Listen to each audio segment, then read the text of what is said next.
when we are trying to show our body that we're safe, first of all, let me back up. Predictive coding, thinking that if I go do this, if I go on this walk, the last time I did this, or maybe the last 50 times I did this, it hurt or it caused a flare. That predictive coding is both conscious and unconscious. It is a powerful force. Okay, so you're not crazy. You're not a high anxiety person because it's just a survival mechanism that is deeply wired in us. Okay, so you're normal. You're fine. I want everyone to know that's normal. To the last time I did this, it caused a flare. So I'm a little bit nervous again.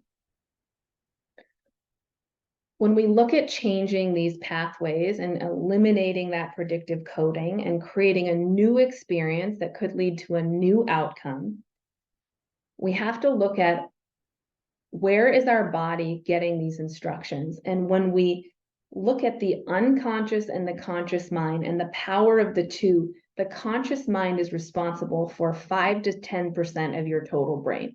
So if you just say, well, Kate said, if I go and I resume activity and I go on this walk, it's just a mind-body syndrome. I should be fine. Even if my symptoms flare, I'm fine. I'm fine, I'm fine, I'm fine, I'm safe. Okay. That is 5% of the instructions for your brain. That is your conscious brain saying, well, Kate said I'm safe, so I am. It's not going to be enough. How do we get the unconscious mind on board? We show our body that it's safe.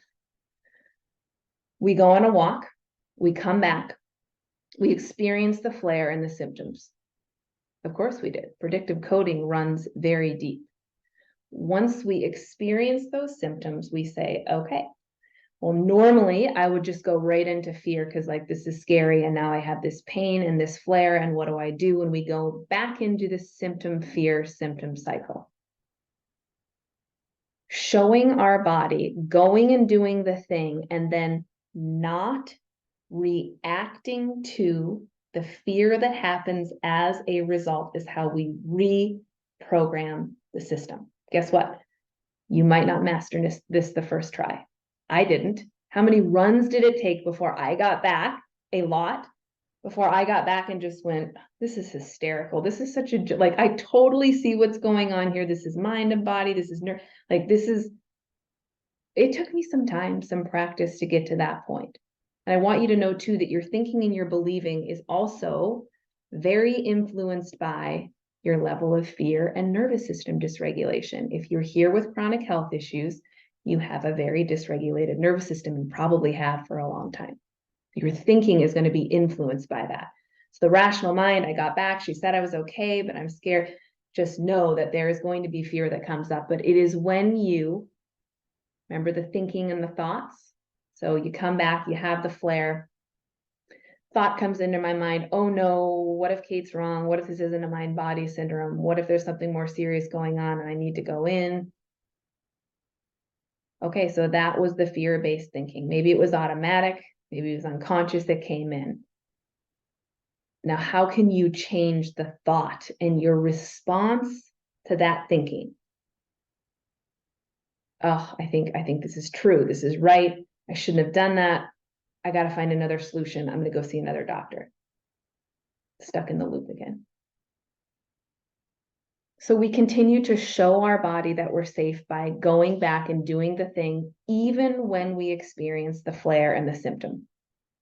Okay, because that's how we rewire the unconscious mind. That's how we communicate with 90 to 95% of our mind and show our bodies that we're safe, not just telling our bodies, showing our bodies.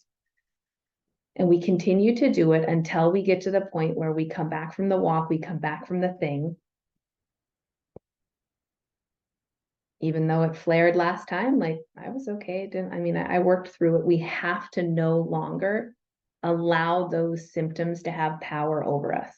Sometimes that looks like, well, my feet just hurt when I got back, or I'm having a flare, so I'm just going to tuck in bed and get cozy and just take care of my body that hurts right now or that doesn't feel comfortable, and that's okay too. That's healing too. It's not about always pushing through and being a warrior, because sometimes the always pushing through and being a warrior is going to be registered as like, whoa, intense danger. So it's a process. And that's such a good question. We show our body by doing it again. We reprogram those neural pathways by doing it. We're still going to get the same result. We got the result 50 times. So that's a powerful program. We can almost, I mean, for me, I'd come back and it was like, oh, wow. Like sometimes I had a client, actually, I'd say, leave yourself a note that says, you know, my feet are actually going to hurt when I get back. It's predictive coding. It's happened the last 100 times. I have fear. Like it's going to like almost expecting that to happen, but don't let it have power over you. The more you practice this work, the more you heal your nervous system, the more you see this powerful connection between your brain and nervous system, the more belief you're going to have. As your belief increases, your fear goes down. And pretty soon you can think a lot more rationally, like, I don't even care that it hurts anymore. Like, this is all so classic, and my body is just trying to divert my attention away from this emotional pain. And really, all pain is caused by the brain. The same area of the brain that causes physical pain is the same area of the brain that lights up when we're under stress. That's why some people, when they have a bulging disc or whatever, they experience a ton of pain. Well, it's because that area of their brain, the primitive part of their brain, is stuck in stress, fight or flight, from trauma, from fear, whatever it is. That's a really good question, Nat, and you're almost there. It is a process. Sometimes it means being brave and going out and doing the thing anyways and coming back and say, I knew I was going to have symptoms when I got home, and guess what? I'm just do my best to not focus on them, to not be consumed by them, to not fear them. And guess what? Sometimes in recovery, you're going to slip right back in and they're going to be scary. And you're going to find yourself in that loop. And guess what? It's just more practice. I fell into the loop so many times, and you'll fall into it. Thank you so much, Kate. You're so welcome. You're so welcome. The point is never to master this stuff and to be perfect. It's just learning. It's letting go of that tight grip and understanding that our brains are crazy powerful. And that predictive coding, a lot of people with back pain had sciatic for years. Certain things would flare it up, right? Every time I would do those things, it's just like my brain just knew, like activity, pain. It just, until I no longer responded to the pain, and then it lost its power.